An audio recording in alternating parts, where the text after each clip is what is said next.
guest this week on Poetry from Daily Life is Heather Lende, who lives in Haines, Alaska.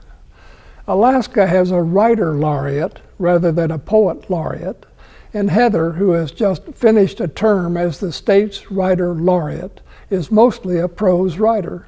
But I admire poetry, she says, the brevity and emotion of it, and I read it every morning to begin my day. Heather prefers informal interviews to writing down her opinion. She's more at home being helpful than what she calls preachy. A unique fact about her is that she survived being run over by a Chevy 3/4-ton pickup truck. When we try to pick out anything by itself, we find that it is bound fast by 1,000 invisible cords that cannot be broken to everything in the universe. John Muir. I bought a new flashlight for my dinner date last night, since even though it was early, 5:30, it is so dark now in Alaska that my headlamp doesn't light beyond my boots. With all the clouds and no snow cover yet, it feels even darker. Sunrise hardly lived up to the name today. My neighbor's cabin is down a long, steep trail to the beach, and a good light was definitely required to reach it. I walked with 2 other friends and their puppy, so that was helpful. I carried a bag with sliced pears, cheddar, and crackers. I had asked, what can I bring? Appetizers, they said. Slippers, leave your boots at the door. A bottle of wine, of course, and a copy of Sherry Simpson's book, The Way Winter Comes. It's a great book that not a lot of people, even Alaskans, have read. She died too young and is missed. It's good that her words remain. Before dinner, we 5 friends, all between 49 and 76, held hands while our host said a blessing. It has always been easy for us to say grace when there are children present. My husband and I have kept the nightly habit since our kids left home. We've taught our grandchildren to hold hands and give thanks.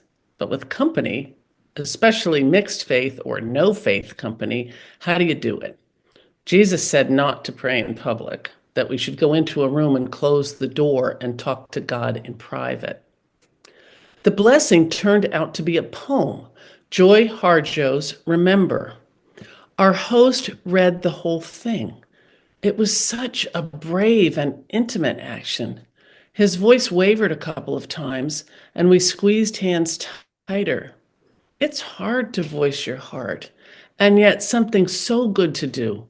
It's a miracle that a poem written by a Native American woman from Oklahoma moves the heart of a Jewish man in Haines, Alaska. The meal with friends was a gift too. And no, we didn't really talk about the election. Instead, we discussed local history, Native Alaskan traditions we admire, and fishing. We were eating salmon the commercial fishermen in the group caught last summer, the Chilkat River, and the joy of dogs, what with the puppy and all. I did not grow up holding hands and reading poems at the dinner table. My family were stiff upper lip, white Anglo-Saxon Protestants from the North Shore of Long Island.